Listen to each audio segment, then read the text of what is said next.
Indonesia adalah negara dengan penduduk muslim terbesar di seluruh dunia. Dari 260 juta jiwa penduduknya, 230 juta jiwanya berKTP-kan Islam, bertuhankan Allah, dan berkitabkan Al-Quran.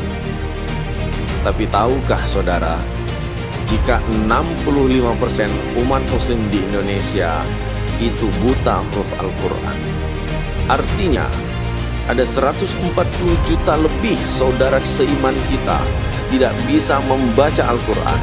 Sebuah fakta yang memprihatinkan, bukan?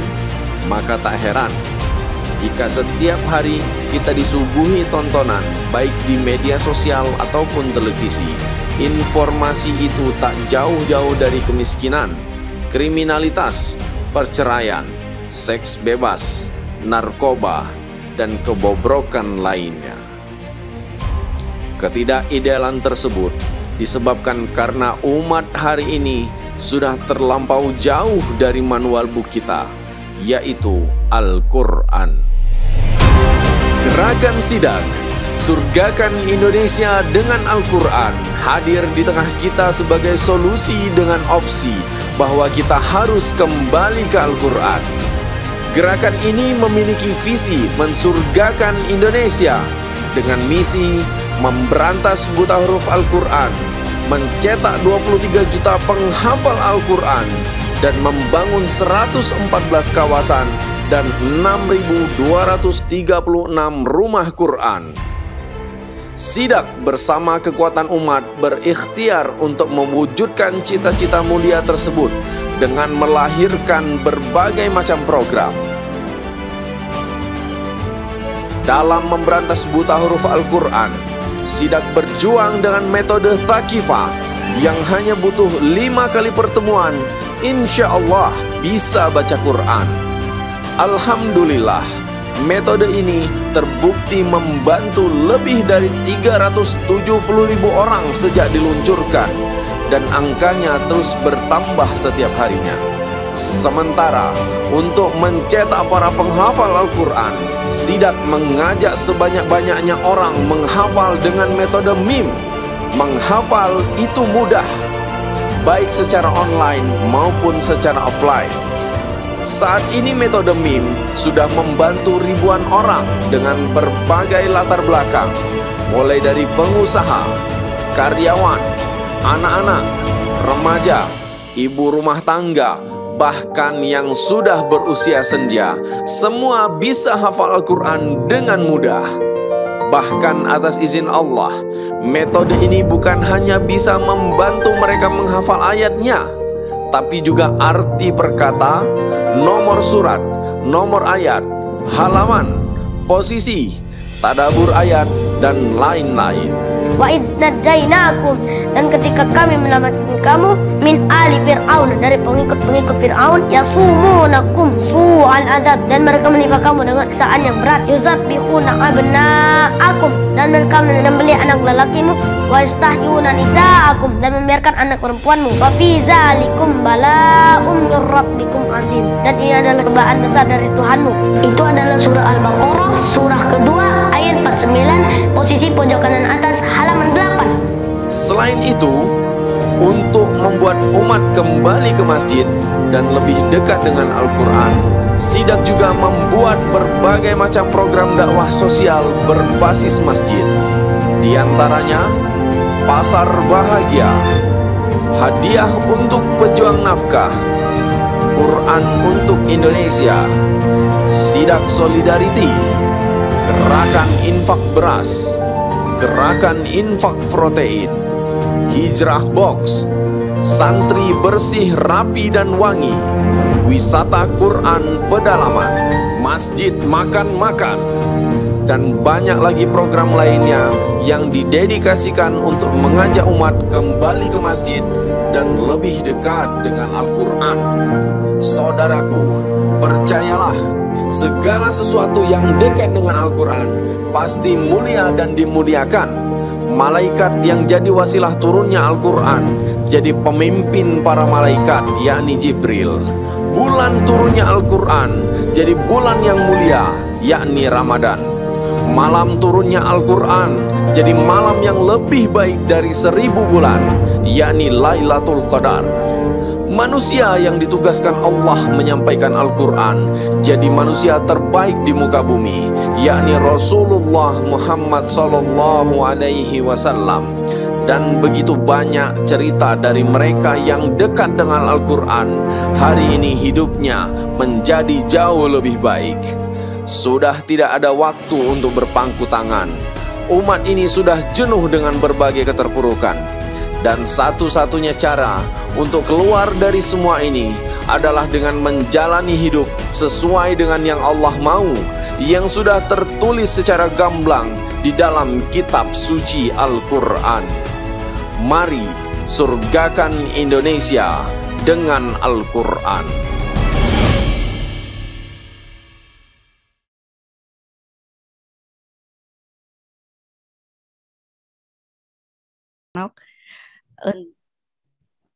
Datang ke profesional untuk pertama kalinya, dan di sanalah kemudian dibilangin sama terapisnya atau dibilang sama psikolognya memang aku punya gejala gamofobia atau gejala ketakutan pernikahan, fobia pernikahan, tapi katanya masih tahap awal.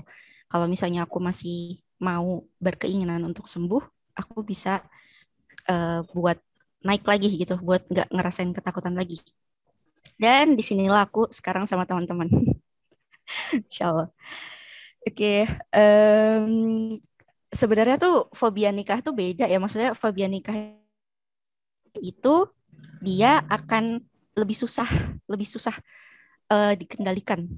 Kalau misalnya ada teman yang fobia ketinggian atau teman yang fobia buah-buahan tertentu, ada teman-teman yang fobia buah-buahan tertentu, mungkin dia bisa dihindari kayak gitu. Kayak misalnya ada temanku fobia salak. Kalau misalnya dia lihat salak, dia tuh langsung mual dan lain sebagainya macamnya. Tapi kan buah-buahan itu masih banyak ya. Masih ada semangka, masih ada duku, masih ada kelengkeng, rambutan dan lain sebagainya macamnya.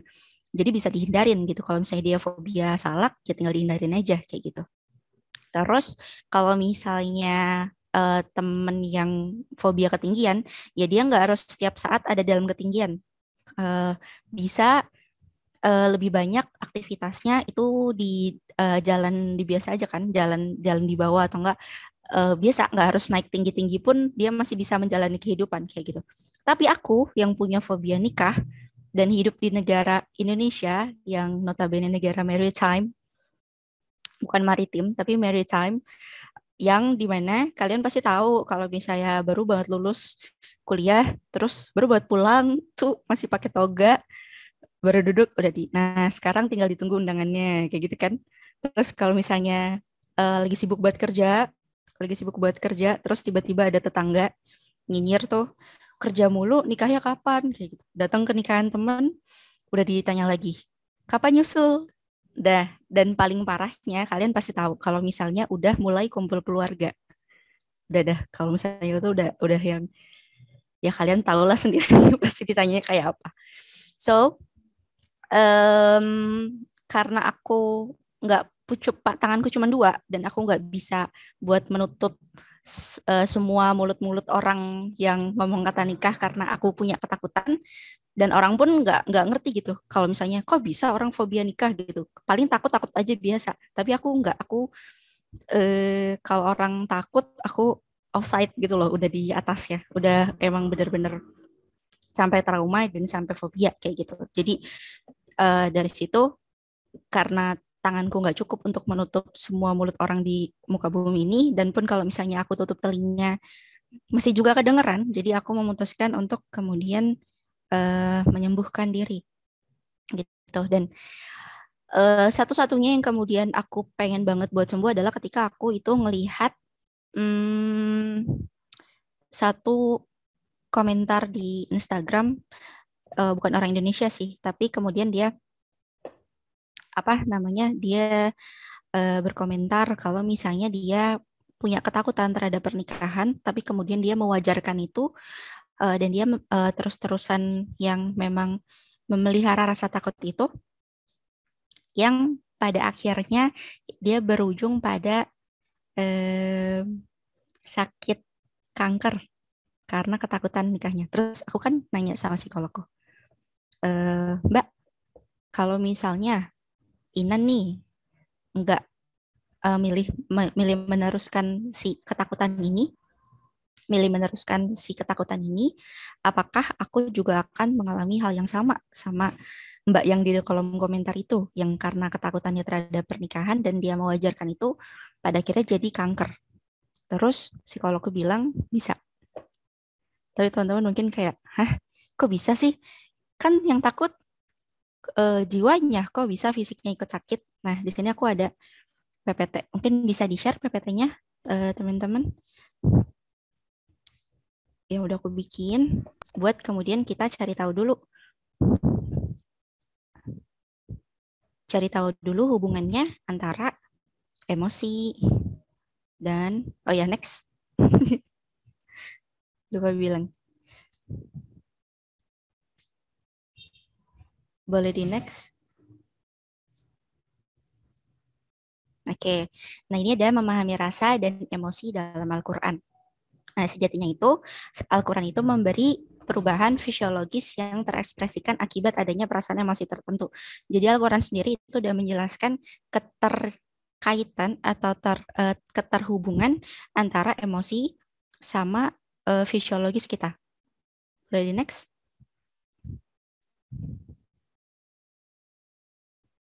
Nah, ini salah satunya ada di Quran surat Al-Hajj ayat 35, yaitu orang-orang yang apabila disebut nama Allah, hati mereka bergetar. Sebutnya pakai apa? Pakai mulut kan, tapi hati mereka itu ikut bergetar. Ada juga di Quran surat Al-Anfal ayat 2, sesungguhnya orang-orang yang beriman adalah mereka yang apabila disebut nama Allah, gemetar hati mereka.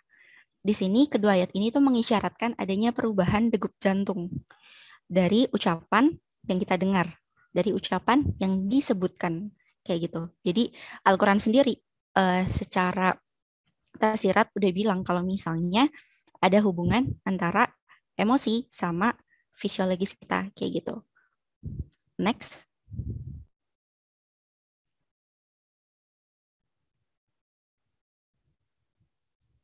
Nah, ini juga ada lagi surat Al-Hijr ayat 97. Dan sungguh kami mengetahui bahwa dadamu menjadi sempit disebabkan apa yang mereka ucapkan. Ayat ini turun waktu Rasulullah itu diolok-olok ya. Jadi diolok-olok jadi orang gila, diolok-olok gak waras lah dan segala macamnya, yang kemudian Rasulullah itu merasa sakit, dadanya merasa sempit. Ada juga di Quran surat Asy-Syu'ara ayat 12 sampai ayat ke-13. Dia Musa berkata, "Ya Tuhanku, sungguh aku takut mereka akan mendustakan aku, sehingga dadaku terasa sempit." Nah, dada ini menyempit, sesak, itu adanya perubahan fisiologis reaksi pernafasan. Dan ini juga yang aku rasakan ketika aku ketakutan karena punya trauma. Memang aku punya trauma masa kecil yang kemudian ternyata menggiring aku sampai ke gamofobia. Terus apa namanya? Aku juga kadang ngerasa sesak, kadang ngerasa jantungnya berdegup kayak gitu. Padahal aku bacanya pakai mata. Apa hubungannya sama jantung? Kayak gitu kan. Tapi ternyata Al-Quran itu menjelaskan sedetail itu loh, sedetail itu. Kalau misalnya emosi kita itu punya pengaruh sama fisiologis kita. Oke, next.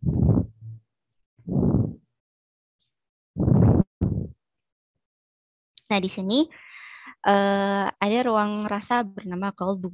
Ketahuilah, sungguh di dalam tubuh itu ada segumpal daging. Jika daging tersebut baik, kok jadi naik sini tipe, maafin. B sama N-nya sebelahan. Tersebut baik, baiklah seluruh tubuh. Jika rusak, rusaklah seluruh tubuh. Ketahuilah, segumpal daging itu adalah qalbu. Nah, bila perasaan seseorang itu sedang baik, maka baiklah keadaan tersebut, termasuk akan baik pula kondisi fisiknya. Tapi kalau misalnya perasaan seseorang itu jelek, perasaan seseorang itu lagi dalam ketakutan, maka fisiknya juga akan ikut turun kayak gitu. Nah, makanya apa tadi hubungannya sama mbak-mbak itu tadi yang kemudian dia ketakutan terhadap pernikahan? Mungkin gamofobianya udah lebih parah daripada aku ya, karena aku tuh ketika aku didiagnosis demikian, itu tuh masih pada taraf yang nggak terlalu tinggi. Dia masih punya kemungkinan buat balik. Semuanya punya kemungkinan buat balik tergantung dari kemauan kayak gitu. Nah, tapi waktu itu aku belum terlalu jauh dan aku bisa balik lebih mudah daripada sebelum jalan terlalu jauh kayak gitu. Jadi sebelum jalan terlalu jauh dan jadi penyakit-penyakit yang lain, ya aku memilih sembuh.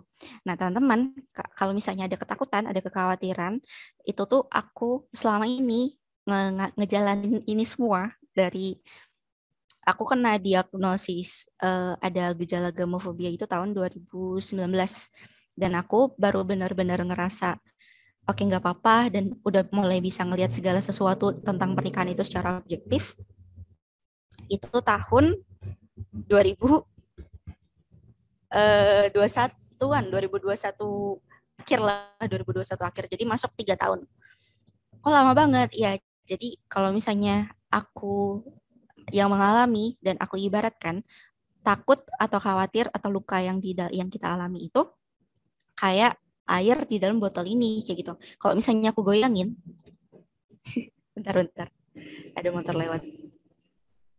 Oke.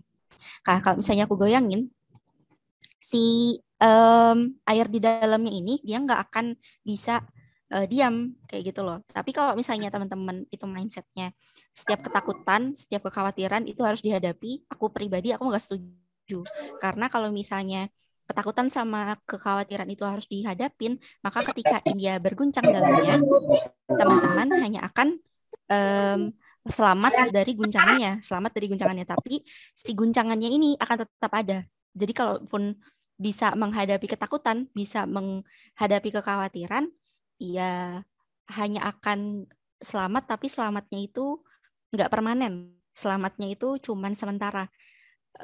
Ketika badainya jadi lebih besar lagi, atau ketika guncangannya jadi lebih besar lagi, teman-teman bisa ke-trigger lagi dan membawa luka-luka di masa lalu kayak gitu. Jadi kata yang aku pilih ketika aku untuk kemudian melanjutkan apa ya, tidak melanjutkan ketakutanku dan buat balik lagi itu adalah aku mau sembuh. Jadi kemauan dalam diri buat sembuh dulu, kemauan dalam diri buat menenangkan hati, kemauan buat diri yang gak kemudian bukan menghadapi rasa takut tapi menyembuhkan rasa takut itu tadi.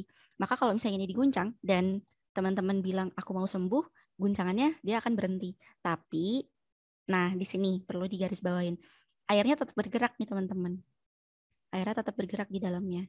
Jadi, kalaupun teman-teman malam hari ini atau kemarin atau kapanpun itu teman-teman pengen sembuh dari ketakutan, teman-teman pengen menenangkan kekhawatiran, dia nggak instan sama sekali dan teman aku harap teman-teman tahu itu kayak gitu loh. Jadi nggak yang aku pengen sembuh tapi kok nggak sembuh-sembuh. Aku butuh 3 tahun. Aku butuh 3 tahun untuk kemudian bisa melihat pernikahan secara objektif dan nggak ke-trigger sekalipun ada cerita perselingkuhan atau apapun itu dan nggak membayangkan apapun. Benar-benar objektif dan ngelihat dari sisi keilmuannya kayak gitu dan butuh 3 tahun. Kenapa kayak gitu? Karena kalau misalnya tadi aku contohnya ngasihnya pakai botol, ya mungkin lukanya yang nggak besar-besar banget. Botol tuh medianya seberapa sih? Botol tuh medianya cuma segini doang. Tapi kalau misalnya lukanya itu misalnya seluas danau, yang lebih parah lagi benar-benar seluas samudra, ketika dia berguncang, ketika guncangannya berhenti, maka airnya akan tetap bergerak sampai span waktunya itu lebih panjang daripada yang tempatnya kecil kayak gitu loh. Jadi ketika aku dibilang aku punya gejala yang dia lebih daripada takut, juga bukan khawatir tapi udah sampai fobia, ya aku punya masalah yang problem yang dia wadahnya lebih besar. Jadi ketika aku udah bilang aku mau sembuh, wadahnya dong yang berhenti, tapi akhirnya tetap dia gerak. Dan kemudian sampai akhirnya selama aku benar-benar niat sembuh, akhirnya berhenti kayak gitu ya. Nah, aku mau semoga teman-teman yang datang ke sini itu dengan kekhawatirannya, dengan ketakutannya itu tidak memberi makan atau tidak kemudian terus melanjutkan ketakutan-ketakutan itu kayak gitu. Karena itu bisa, karena ketakutan terhadap pernikahan itu bisa kebawa sekalipun apa ya, sekalipun teman-teman sadar nih takut dan dia belum disembuhkan lebih dulu, dan itu masih bisa kebawa ke dalam pernikahannya. Itu yang aku baca dari beberapa buku gitu ya. Oke. Oke, next. Nah,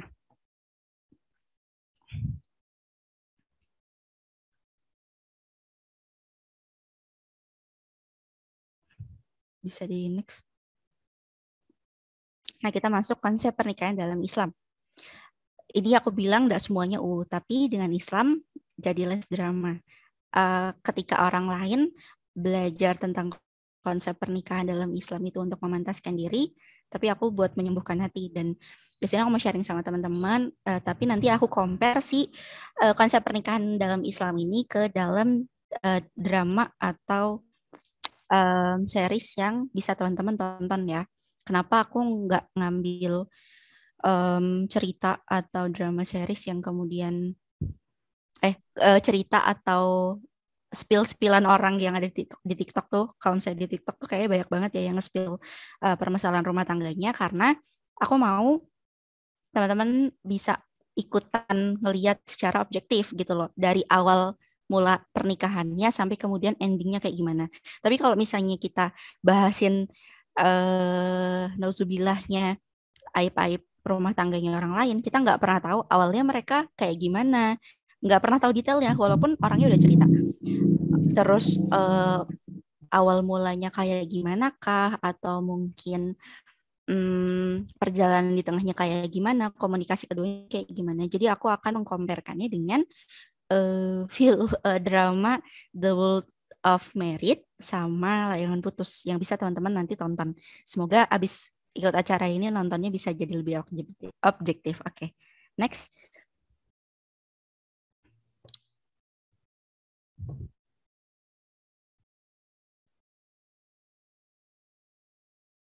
Nah, di sini ada surat yang paling familiar, surat yang selalu ada di undang nikah, surat Rum ayat 21. Di sini ada siapa ya? Ada mungkin dari panitia, dari yang Ikhwan, boleh tolong membacakan?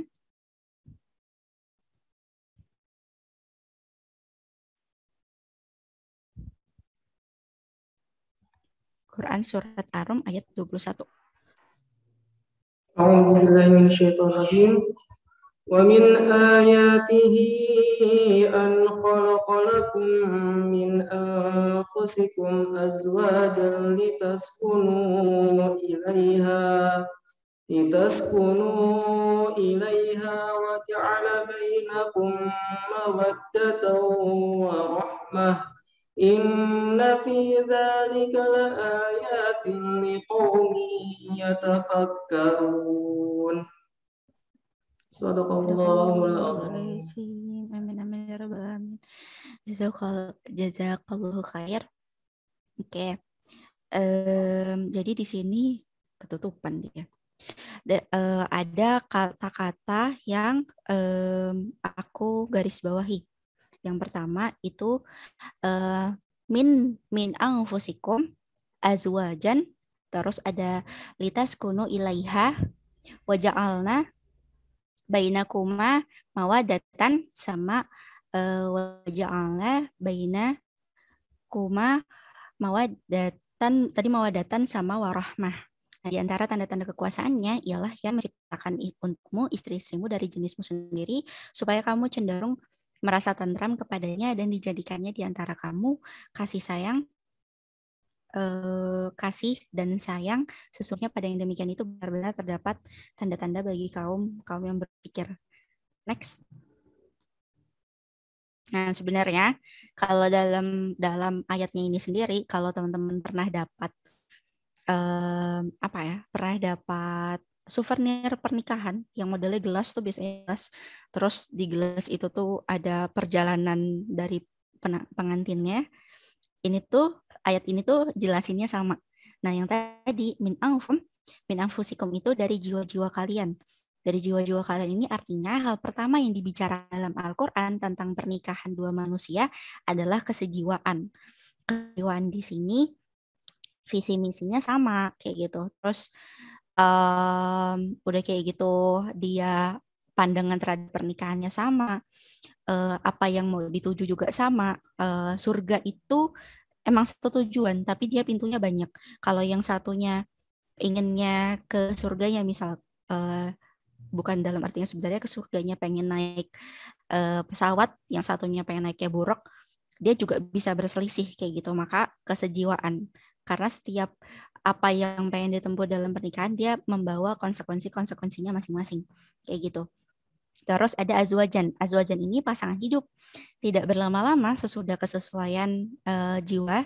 Dalam Al-Quran segera mengatakan bahwa mereka menjadi suami istri. Jadi ketika memang udah cocok secara kesejiwaan, mereka lanjutkan pernikahan dan menjadi suami istri.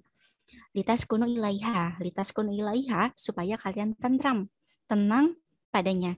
Kata Allah, kalau misalnya pernikahan itu dimulai dari kesejiwaan, maka otomatis seorang suami akan merasakan ketentraman pada istrinya, dan juga seorang istri akan merasakan ketentraman pada suaminya. Next.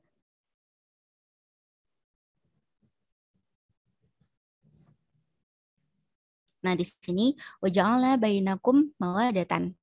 Kemudian ada yang harus diproses di sini, diupayakan, yakni mawadah. Mawadah adalah cinta yang erotis romantis, bentuknya bisa ekspresi yang paling batin sampai paling zahir, dari yang sifatnya emosional hingga seksual.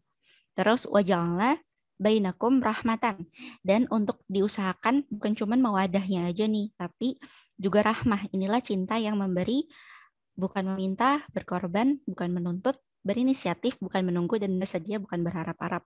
Nah, di sini tuh kalau misalnya teman-teman lihat di drama The World of Merit sama di series Layan Putus, sebenarnya pernikahan keduanya itu nggak dimulai dari kesejiwaan, tapi dimulai dari mawadatan, dari mawadahnya dulu. Kenapa aku bisa bilang kayak gitu? Karena kalau saya di drama The World of Merit, itu tuh tokoh utamanya nikahin tokoh pertama perempuannya itu dalam keadaan si tokoh perempuan yang utamanya ini udah dalam keadaan hamil. Sedangkan mawadah itu juga bagian dari rasa seksual. Terus udah kayak gitu, setelah cerai nih sama istri pertamanya, terus nikahin selingkuhannya juga nikahin dalam keadaan hamil, kayak gitu. Jadi mawadahnya tuh udah duluan, mawadahnya tuh udah keskip beberapa step terus langsung mawadah. Itu juga terjadi ternyata waktu aku tonton di series Layangan Putus. Di Layangan Putus juga sama aja. Ketika ada si tokoh laki-lakinya yang kemudian aku ada di satu series di mana memang tokoh utama perempuan sama namanya Kinan kan ya. Kinan sama Mas Arisnya itu sempat mereka lari-lari di koridor rumah sakit dan mereka pelukan. Keadaannya kondisinya waktu itu belum menikah mereka. Itu juga bagian dari mawadah. Mawadah ini bentuknya dia nggak selalu seks sebelum nikah ya teman-teman, tapi dia bisa berupa perhatian yang nggak seharusnya. Kayak misalnya kamu disuruh zikir, terus si cewek atau cowoknya dikirimin buku zikir, kayak gitu. Sama aja, atau dikasih coklat, atau maybe dikasih seikat bunga, itu juga bagian dari mawadah. Jadi kalau misalnya ya udah kita nggak mawadah, kita nggak bucin-bucinan kok. Kita cuman mau ngingetin satu sama lain buat ibadah doang kayak gitu. Bilangnya sama aja, sama aja. Yang satu ngasih coklat, yang satu bentuknya ngasihnya kitab misalnya, entah itu apa lah sebagai macam. Oke, next.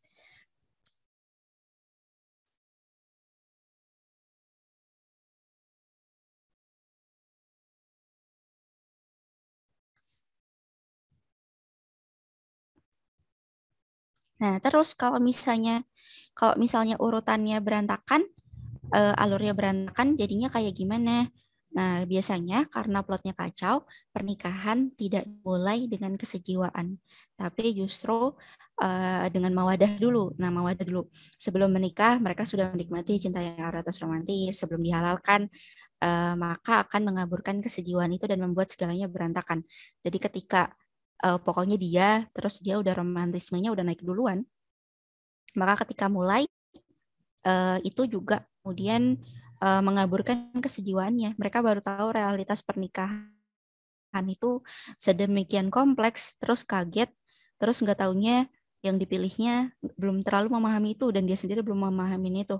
Jadinya udah duluan mawadah, yang penting dapat perhatian, yang penting dia perhatian sama aku, terus mereka nikah, akhirnya itu akan susah untuk mencapai kesejiwaan karena plotnya udah kacau gitu. Dan itu yang terjadi di dua series yang aku jadikan contoh, The World of Merit sama Layangan Putus. Dan penyebabnya ya ternyata itu, mawadahnya dulu yang lebih dulu dijalankan.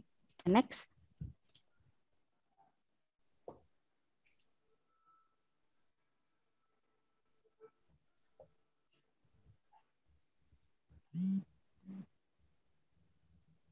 Nah, di sini ada zina sebelum maupun sesudah menikah. Dalam Islam, hukum tentang zina itu sudah sangat tegas dipaparkan. Jangankan, bentar.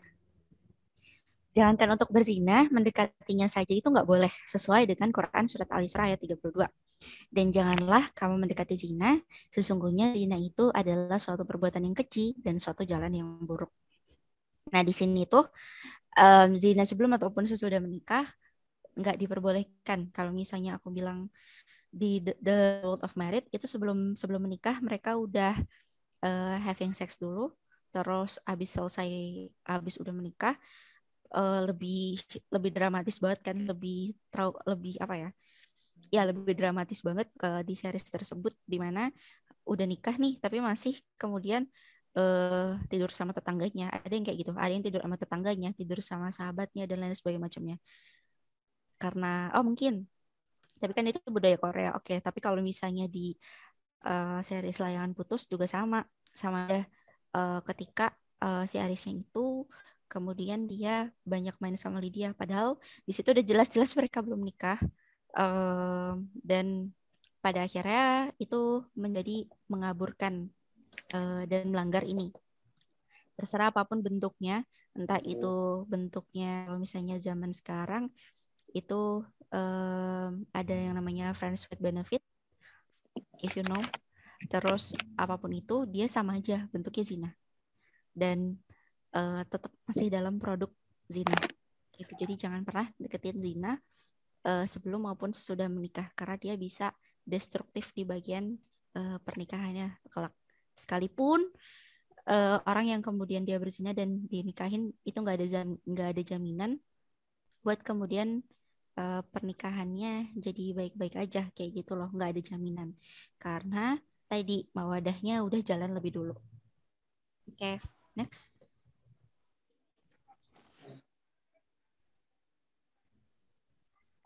Nah, di sini ada yang mungkin teman-teman kepo ya, perselingkuhan dalam rumah tangga. Gimana sih Islam melihat perselingkuhan dalam rumah tangga? Nah, ini dari Abu Hurairah radhiyallahu anhu.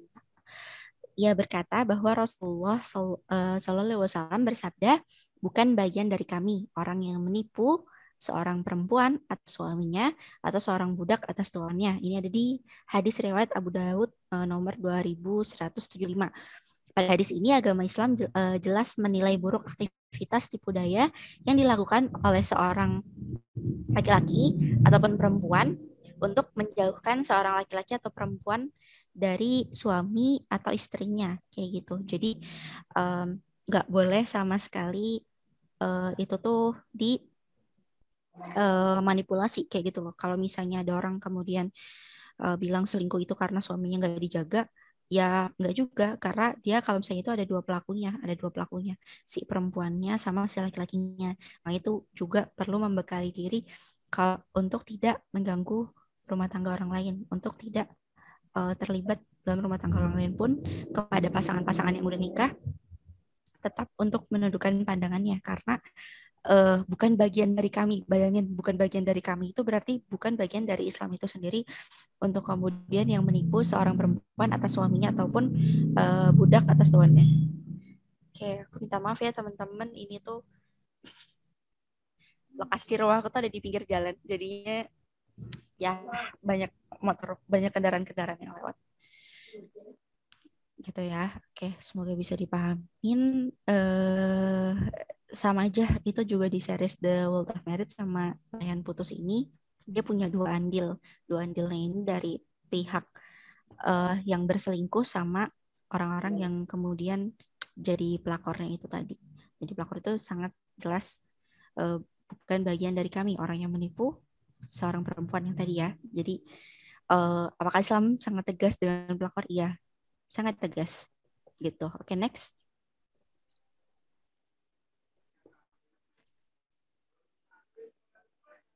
Nah, di sini itu ada bahas poligami. Tadinya aku nggak mau bahas ini ya, tapi ternyata dalam dalam series layangan putus ternyata ada poligami. Oke, kita bahas sedikit. Nah, di sini tuh biasanya yang paling sering dipakai itu Quran Surat An-Nisa ayat 3. Dan jika kamu takut tidak akan berlaku adil terhadap hak perempuan yaitu yatim, maka kawinilah wanita-wanita lain yang kamu senangi, 2, 3, atau 4. Kemudian jika kamu takut tidak dapat berlaku adil, maka kawinilah seorang saja. Atau budak-budak yang kamu miliki. Yang demikian itu adalah kepada lebih dekat kepada dan tidak berbuat aniaya kayak gitu. Nah, ini emang gimana ya? Poligami itu memang suatu syariat yang Allah perbolehkan gitu. Jadi kalau bisa kita mengharamkan poligami itu nggak bisa karena Allah sendiri pun tidak melarangnya dan kita tidak bisa mengharamkan sesuatu yang memang Allah halalkan di sini. Oh, oke. Mau live IG di mana? Mungkin bisa dibantu sama panitianya. Iya, sedih ya. Yang daftar kok kayak 300-an belum bisa masuk dan ini kita udah setengah perjalanan. Atau dari panitia atau dari aku yang live IG? Oke. Coba ya. Bentar-bentar. Ternyata dia baterainya 16%.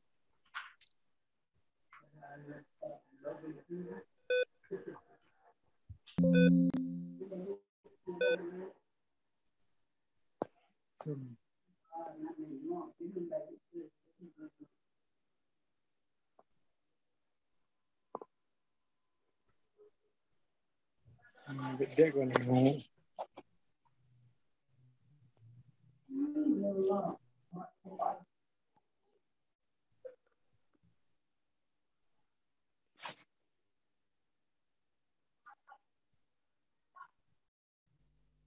Jadi teman-teman mungkin ditunggu sebentar ya. Ada sedikit kendala. Oke, ini udah kelihatan. Aku live di IG-ku, namanya Linangkung dia. Mungkin teman-teman bisa cek ke sana. Ramai ya Allah, maafkan. Ternyata banyak yang mau ikutan.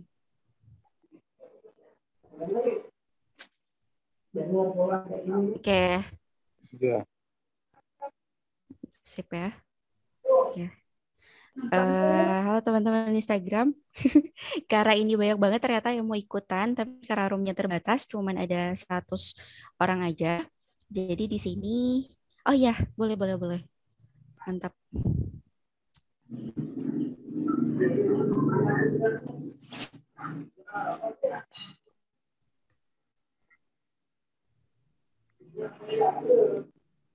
Ini ya teman-teman berkumpul ya buat yang belum masuk. Oke. Nih datang-datang masuk bahas poligami. Oke. Sip, bismillah ya. Bisa gabung ke sana. Oke. Kita lanjut ya. Sambil tanganku megang HP. Nah, jadi poligami ini mendingan teman-teman lihat slide-nya atau lihat mukaku. Lihat slide aja lah ya. Yang penting ilmunya sama. Oke, biasanya yang dipakai adalah poligami ini itu Quran Surat An-Nisa ayat 3. Di mana memang poligami sendiri itu adalah syariat Allah yang nggak bisa kita haramkan. Karena ya kita nggak bisa mengharamkan sesuatu yang sudah Allah halalkan. Kayak gitu ya, bisa ditangkap. Nah, tapi ada next-nya.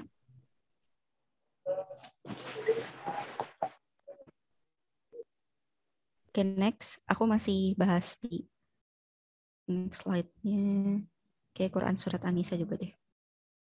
Quran surat An-Nisa ayat 20 ada 120 ayat 129. Dan kamu sekali-kali tidak akan dapat berlaku adil di antara istri-istrimu. Walaupun kamu sangat ingin berbuat demikian, karena itu janganlah kamu terlalu cenderung kepada yang kamu cintai.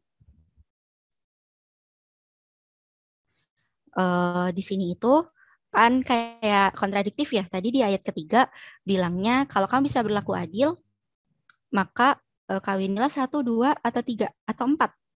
Tapi di sini Allah bilang lagi, dan kamu sekali-kali tidak akan dapat berlaku adil di antara istri-istrimu. Nah, di sini itu maksudnya adalah hati, teman-teman. Hati yang nggak bisa berlaku adil. Tapi yang Allah hitung adalah keadilan terhadap waktu, keadilan terhadap pembagian waktu dari bergilirnya. Malamnya ke rumah siapa kayak yang dilakukan Rasulullah ya, malamnya di rumah siapa, besoknya di rumah siapa, kayak gitu-gitu. Bahkan di sini dibahas lagi di bagian next.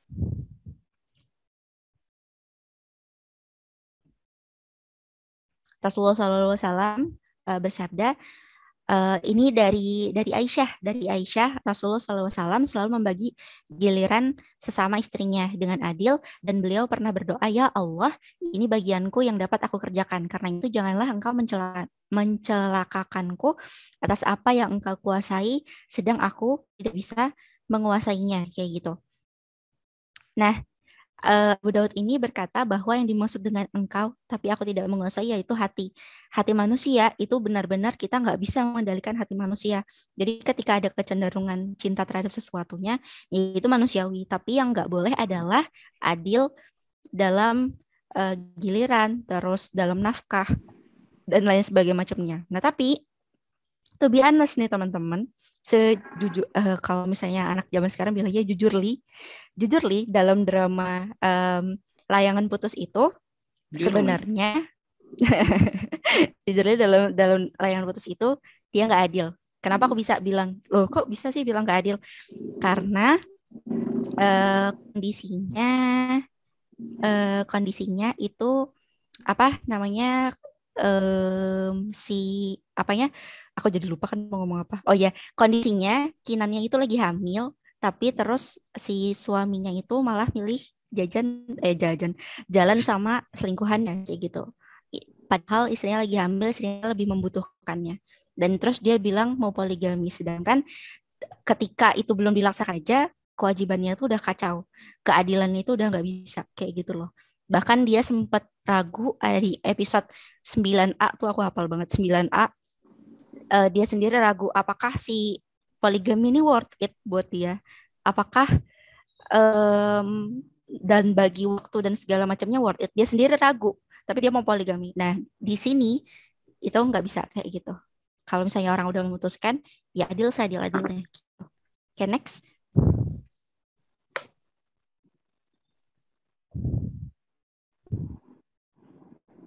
Nah, ini lagi hits banget nih.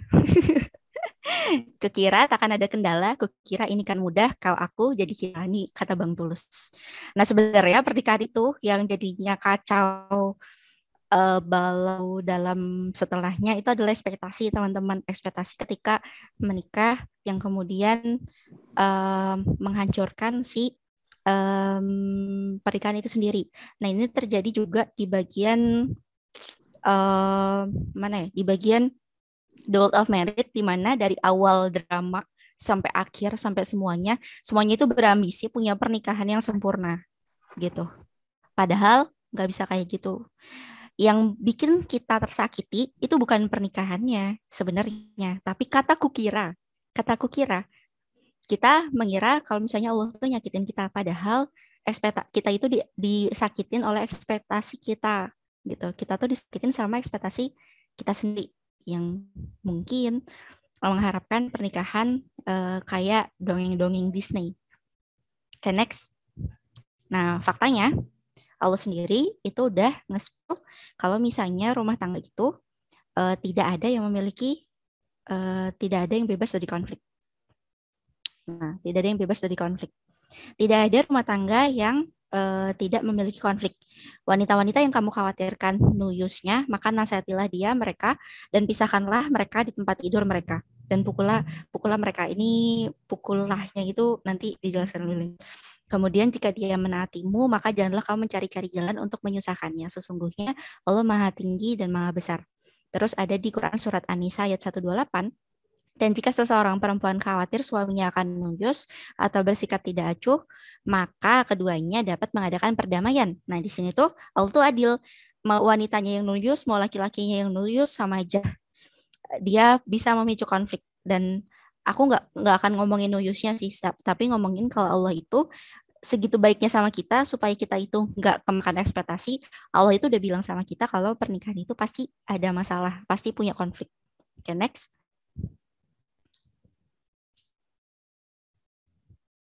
Nah, di sini ada perselisihan dalam rumah tangga yang terjadi. Dia bisa berupa konstruktif, ada yang konstruktif, ada yang destruktif. Nah, ini aku bahas dulu yang konstruktif. Nah, yang konstruktif ini, yang pertama, itu masing-masing dari suami istri itu mengungkapkan perasaan negatifnya masing-masing secara terus terang. Terus yang kedua, masing-masing di antara keduanya mau menerima kritik objektif dari pasangan, serta mau memberi nasihat tanpa mengurangi harga diri pasangannya. Yang ketiga, terus masing-masing dari keduanya berusaha untuk mencari sebab perselisihan dan titik kesepakatan. Oke, next.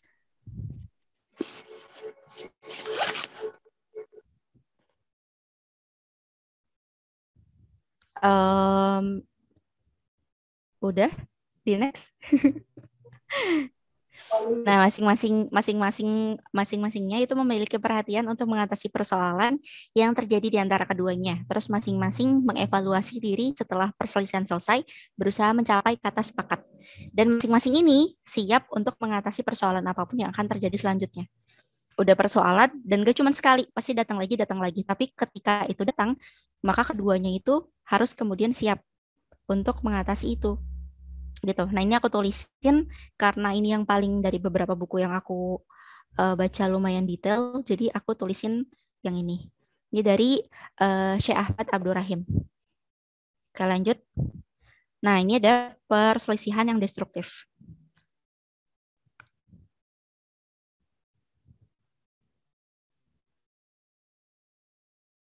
Boleh next. Nah, perselisihan destruktif ini dia emang udah menghancurkan si pernikahan itu sendiri. Yang pertama, ada permusuhan muncul secara gamblang ataupun tidak di situasi perselisihan. Suami istri saling menyerang, merendahkan pendapat, menghina, dan menyinggung segala kekurangan. Terus masing-masing tidak mau melupakan kesalahan-kesalahan pasangan sebelumnya. Jadi kesalahan-kesalahan pasangan sebelumnya tuh masih diingat-ingat, terus kayak gitu. Nah, ini bisa berlanjut ke poin yang ketiga. Memanfaatkan segala informasi tentang pasangan untuk memperburuk citra atau menyakitinya secara fisik dan mental. Oke, next. Nanti di sini itu bakal diungkit-ungkit lagi masalah-masalah yang dulu. Nah, ini masing-masing saling membesar-besarkan persoalan kecil dengan mengungkit persoalan sebelumnya yang sama sekali tidak ada sangkut pautnya. Terus meremehkan persoalan yang terjadi, tidak menghargai solusi, menentang bertikai, bersikap diam, mengancam cerai, atau menikah dengan wanita lain atau menikah dengan pria lain ya. Menghadapi pasangan dengan sikap memusuhi ketika terjadi persoalan apa aja. Oke, nah di sini tuh mengungkit persoalan sebelumnya itu yang nggak bisa sama sekali, nggak apa-apa langsung di next aja. Kebanyakan kalau misalnya dia udah ciri-cirinya destruktif, jadi bisa ngungkit benar-benar yang emang dia pengalaman yang 10 tahun ke depan, 10 tahun ke depan, itu masa depan namanya, 10 tahun ke belakang, 50 tahun ke belakang, kalau misalnya diingat-ingat terus, ya dia bakalan, dia bakalan kemudian nge-trigger orang yang bakalan jadinya destruktif terhadap si nilai pernikahan itu sendiri. Ini di tengah gini bisa nggak? Oke, bisa. Nah, kalau misal nih ada suami sama istri, terus si istrinya ini minta tolong, yang mana ya baju yang cocok buat aku kayak gitu. Si suaminya nggak dengar karena biasanya kan kalau misalnya aku yang dari aku baca, laki-laki itu kan dia otaknya tuh satu, ya fokusnya satu. Beda sama perempuan yang bisa multitasking karena perbedaan bentuk otak dalam perempuan kayak gitu. Nah, si laki-lakinya nggak dengar. Terus ketika nggak dengar, tiba-tiba si istrinya itu ngebahas em, dulu juga 10 tahun lalu kamu eh, itu nggak beliin aku jajan. Dulu juga 10 tahun tiba-tiba kamu ngejual ini, aku nggak bilang-bilang, yang nggak ada hubungannya sama baju sebenarnya kayak gitu. Misalnya beliin ngejual sepatu roda anak, nggak bilang-bilang kayak gitu. Itu tuh bisa dibahas dan sebenarnya nggak nyambung sama sekali. Itu tuh udah bisa jadi pemicu si konflik destruktif gitu. Nah, dalam si The World of Merit sama Layan Putus ini, yang tadi aku bahas, kalau misalnya The World of Merit, dia benar-benar destruktif teman-teman. Nggak ada konflik konstruktif sama sekali. Jadi kalau misalnya teman-teman ngelihat The World of Merit itu kok kayak gitu banget, sebenarnya itu tuh adalah konflik destruktif yang sama sekali nggak ngalamin konflik konstruktif karena mereka musuhan, tapi mereka itu diam-diaman.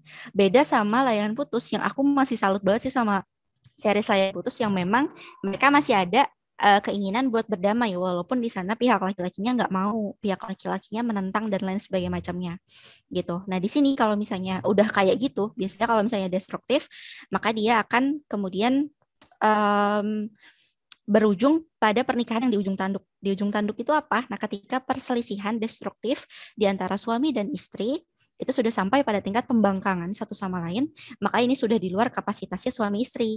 Nah, tapi Islam itu amat baik sekali. Ada di Quran surat An-Nisa ayat 35. Boleh panitia, boleh minta tolong dibacakan? Surat An-Nisa ayat 35.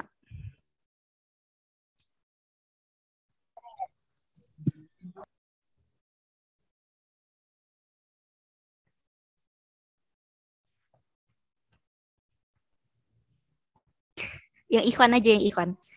Mau minta tolong bacakan.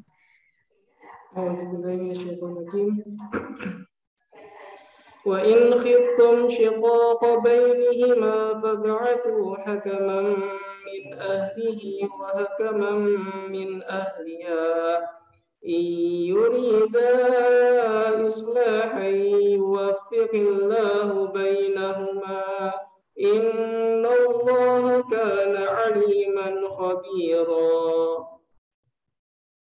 Sadaqallahul azim. Amin amin ya rabbal alamin. Benar dengan segala firman-Nya. Nah, arti ayat ke Quran surat An-Nisa ayat ke-35 ini, dan jika kamu khawatir menjadi persengketaan antara keduanya, maka kirimlah seorang juru damai dari keluarga laki-laki dan seorang juru damai dari keluarga perempuan. Jika keduanya juru damai itu bermaksud mengadakan perbaikan, niscaya Allah akan memberi taufik kepada suami istri itu. Sungguh Allah Maha mengetahui, Maha teliti. Aku melihat sekalipun ada pernikahan di ujung tanduk ini, tapi Allah itu masih ngasih kasih sayangnya buat pasangan-pasangan yang menikah kayak gitu loh. Kenapa? Karena ketika dia di ujung tanduk, Allah bilang kirimkanlah mediasi. Ini maksudnya mediasi. Mediasinya ini itu ada 2 orang. Yang pertama dari pihak laki-laki, yang kedua dari pihak perempuan, yang kemudian bertujuan untuk mendamaikan keduanya. Nah, sebenarnya dari si series Layangan Putus ini itu udah ada upaya sih, udah ada upaya tapi belum terlalu sedetail yang Islam atur. Kalau Islam atur itu beneran 2 orang, ngomongnya 2 orang tuh jadi dari apa ya? Dari sudut pandangnya tadi yang wakil yang dari laki-lakinya itu ngomong sama si suaminya, terus yang dari ceweknya, yang dari wakil dari ceweknya itu juga ngomong sama si istrinya. 4 mata aja, 4 mata. Nah, dari 2 series ini itu sebenarnya cuman Layangan Putus aja sih yang kayak gitu, tapi dia belum detail. Kalau The World of Merit nggak ada sama sekali. Percayalah, nggak ada sama sekali. Bahkan perceraiannya itu dia cenderung disembunyikan, tahu-tahu udah sah. Nah, ini tuh nggak bisa, dalam Islam nggak boleh kayak gitu, karena Islam itu benar-benar mendahulukan musyawarah dan apa ya, dibatasi oleh ilmu-ilmu yang beneran saklek gitu. Saklek maksudnya udah ada landasannya. Jadi enaknya Islam, nggak usah susah-susah mikir sendiri yang kita ingin, tapi Allah itu sudah mengatur untuk kemudian kita tidak memilih jalan yang apa ya, hasil pemikiran kita sendiri. Nah, di sini yang ketiganya itu ada konseling pernikahan yang bisa ditempuh. Konseling pernikahannya ini bertujuan untuk kemudian mendamaikan si kedua pasangan itu tadi. Oke. Ini ada. Keberhasilan konseling pernikahan bergantung pada keinginan suami istri untuk mengatasi perselisihan di antara keduanya. Itu jadi sebenarnya yang paling utama dari konseling ini adalah keinginan dari keduanya buat kemudian akur. Gitu, itu yang ketiga. Oke, next. Nah, ini tuh sebenarnya rekomendasi buku aja teman-teman. Jadi ketika aku di diagnosis punya gamofobia atau fobia pernikahan, hal yang pertama kali aku lakukan adalah aku mendekat dulu ke sumber ilmunya kayak gitu. Apa yang aku takutin? Apa yang aku takutin adalah pernikahan. Ya udah, kalau misalnya aku takutnya terhadap pernikahan dan lain sebagainya macamnya, aku dekati sumber ilmunya supaya lebih mudah. Nah, di sini ada buku-buku yang teman-teman bisa baca. Yang pertama itu ada buku Reclaim Your Heart karyanya Ustazah Yasmin Mogahed. Ini cocok buat teman-teman yang kemudian masih merasa pernikahan itu kayak dongeng-dongeng Disney ya, atau enggak teman-teman yang sejauh ini itu masih dalam hubungan yang bukan dalam hubungan pernikahan, entah itu hubungannya bentuknya hubungan tanpa status, hubungan ada status tapi katakanlah pacaran kayak gitu-gitu. Teman-teman mungkin bisa baca buku Reclaim Your cinta itu pada akhirnya hanya bermuara kepada Allah semata. Aduh, internet connection unstable. Teman-teman bisa dengar suaraku? Oke, udah balik lagi. Nah, yang kedua itu ada Membasuh Luka Pengasuhan. Ini tuh ada 2 bukunya.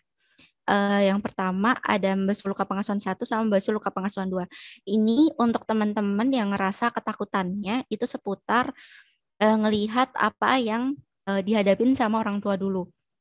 Entah itu pertengkaran, entah itu mungkin teman-teman di sini ada yang ngerasa mengalami orang tuanya mengalami perceraian, bisa baca buku Membasuh Luka Pengasuhan. Termasuk ketika ngerasa dulu baik-baik aja tapi ngerasa gak adil, ada yang ngerasa gak adil karena pembagian kerja dalam rumah tangganya itu gak seimbang kayak gitu. Jadi ngerasa kalau misalnya pernikahan itu merugikan pihak perempuan. Nah, kalau misalnya pernikahan itu merugikan perempuan, ini ada yang namanya Saatnya Ayah Mengasuh sama Saatnya Ibu Menjadi Ibu. Si MLP atau membasuh luka pengasuhan ini sama Saatnya Ayah Mengasuh dan Saatnya Ibu Menjadi Ibu itu tuh penulisnya masih sama, suami istri, namanya TPP sama Ustadz Ulum As-Saif. Nah, di Saatnya Ayah Mengasuh itu ternyata terungkap data di mana ternyata Indonesia ini adalah negara ketiga fatherless di dunia. Fatherless itu ayahnya masih hidup, tapi anaknya kerasa jadi anak yatim karena kontribusi pengasuhan dalam rumah tangga dari sisi suaminya itu kurang. Nah, ini ikhwan-ikhwan yang belum nikah, aku saranin baca itu sih. Karena buat melek di mana ayah mengasuh itu sangat-sangat perlu untuk pernikahan. Terus ada Wonderful Wife atau Wonderful Husband yang ini. Itu buat teman-teman yang khawatir akankah teman-teman bisa jadi istri yang baik atau suami yang baik. Teman-teman bisa baca ini, oke? Okay? Next.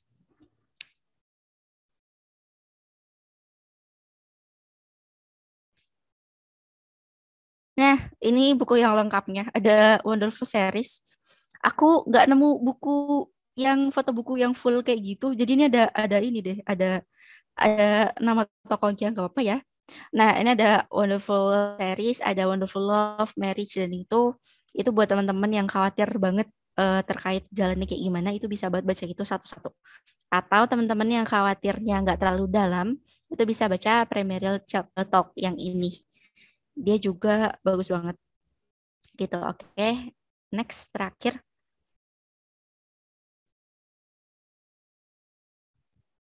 Oke, terakhir banget nih. Karena jadi calon yang solih, aduh ketutupan. Karena menjadi calon yang solih dan solihah itu tidak cukup hanya dengan sholat 5 waktu, tapi butuh ilmu. Nah, akhirul kalam ternyata ketika aku menghadapi ketakutan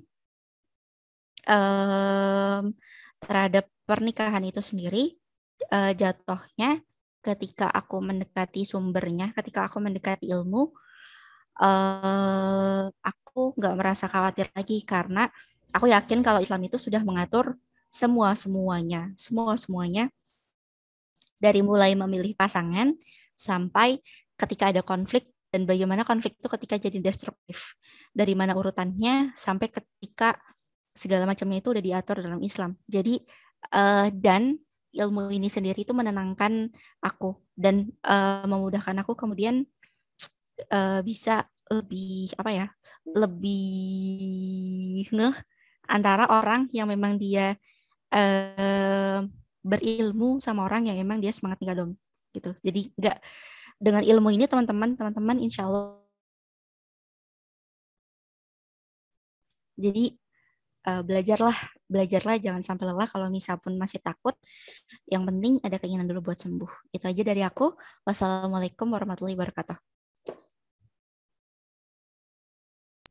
Waalaikumsalam warahmatullahi wabarakatuh. Masya Allah, Kak Inan. Materinya sangat berbobot dan menarik ya. Insya Allah. Bentar, ini aku tanya, ini yang live di IG aku akhirin apa enggak? Apa mereka boleh tanya? Kita tunggu dulu ya Kak ya. Siapa tuh nanti ada yang mau nanya. Karena jujur aku juga kaget, Masya Allah banget untuk antusias para peserta, banyak banget. Alhamdulillah ya Kak ya. Langsung aja ya Kak, kita masuk ke sesi pertanyaan.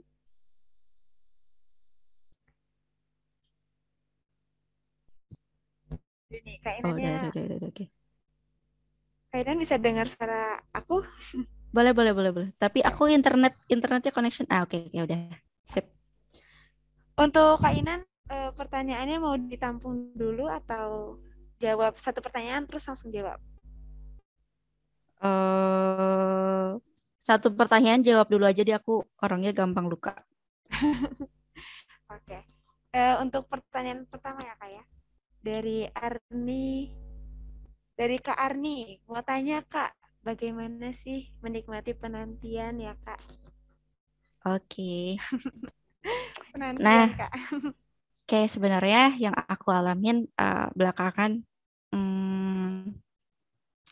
itu ketika mengalami penantian, aku nggak cuman nanti doang sih, nggak cuma nanti yang diem doang, tapi karena orang-orang lain, mungkin teman-teman seusiaku, mereka baca buku tentang pernikahan atau kemudian banyak-banyak baca kayak gitu, itu lebih untuk memantaskan diri ya, lebih memantaskan diri. Tapi aku nggak, aku tuh buat mengobati hati.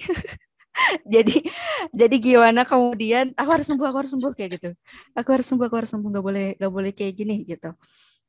Nah, buat penantian sebenarnya teman-teman itu udah mulai bisa merumuskan pernikahan apa yang pengen dibangun.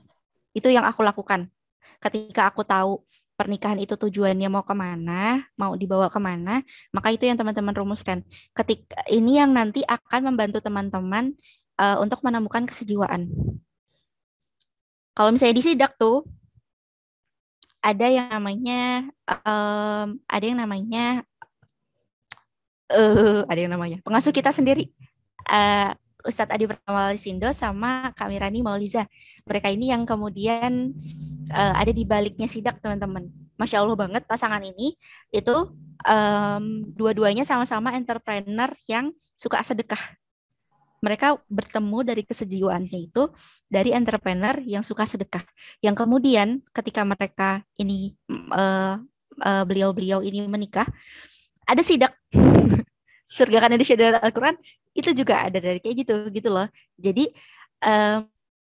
teman-teman di sini itu punya andil besar dalam membangun peradaban, percaya atau enggak, karena peradaban itu memang dilahirkan oleh rahim seorang perempuan. Tapi ketika keluarganya ini nggak kokoh, dia masih bingung mau dibawa kemana, terus mau disampaikan kemana si rumah tangga itu, maka akan melahirkan anak-anak yang juga kebingungan kayak gitu loh. Maka Makanya aku bilang pentingnya ilmu itu buat mencari. Nikah itu sebenarnya tujuannya kemana? Oke, tujuannya ke surga. Apa yang paling teman-teman senangi dari slot-slot dakwah? Kan kita ini sebenarnya tugas utamanya khalifah ya.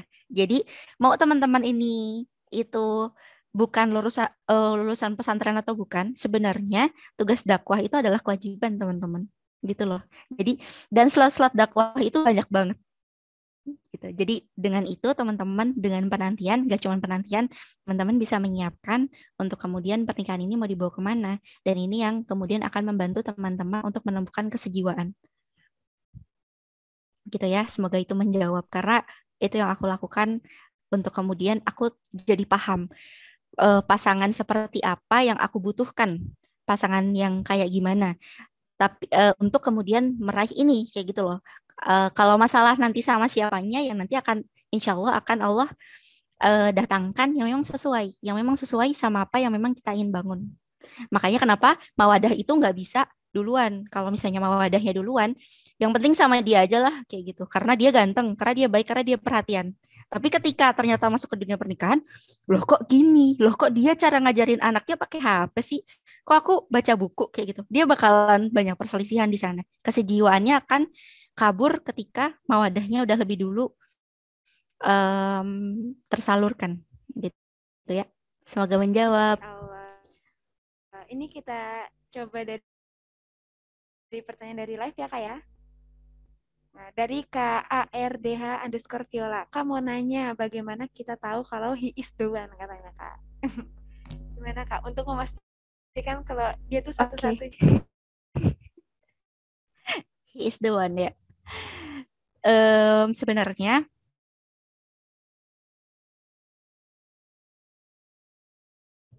kalau misalnya he is the one adalah ke Allah.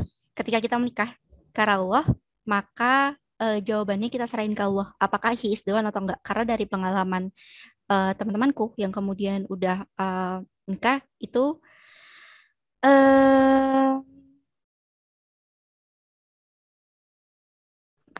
mereka ngejaga nggak banyak interaksi, tapi kemudian menyerahkan sama Allah. Menyerahkan sama Allahnya ini, apakah dia benar-benar yang Allah kirimkan buatku atau bukan? Ada istiqorah kan? Insya Allah. Enak banget kan jadi seorang muslim tuh butuh apa? Minta sama Allah istiqorah.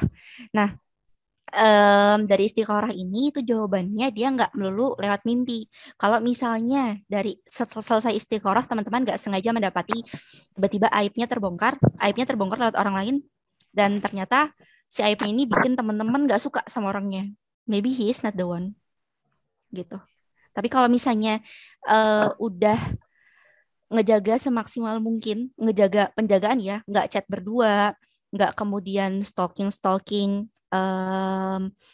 berlebihan gitu dan segala macamnya, tapi ternyata prosesnya ini masih sampai akhir, insya Allah semoga Allah ridho dan dia adalah orangnya kayak gitu. Itu dari pengalaman temanku. Oke, semoga menjawab. Tadi ada lagi kayaknya di chat, di kolom chat Kak Salwa ada yang tanya. Ya, ini ada lagi Kak. Dari Zoom kita beralih ke Zoom. Ini tadi jawabannya istiqoroh ya Kak ya. Jadi apapun kebingungannya istiqoroh biar tahu he is the one atau enggak gitu ya Kak. Iya, karena ya aku sendiri nggak bisa lah. Allah yang maha tahu, Allah yang paling tahu apa yang dibutuhkan sama hambanya. Gitu ya. Kita lanjut ya Kak. Kan Oke, saya lanjut. mau bertanya dari Kak Nina. Tadi kan sempat dibahas tentang alur kesejiwaan dan lain-lain. Kalau plotnya sudah kacau, bagaimana ya Kak? Plotnya di sini sudah kacau. Ini dalam artian udah nikah atau belum? Aduh, di sini dia nih. Ini susah ya. Udah nikah atau belum kondisinya? Kak Nina mungkin bisa bantu jawab. Aku ikut buka deh, bentar. Mungkin kita lanjut dulu ya Kak sambil menunggu Kak Nina atau? Belum Kak. Oh belum. Oke, alhamdulillah kalau belum. Kalau misalnya belum, sebenarnya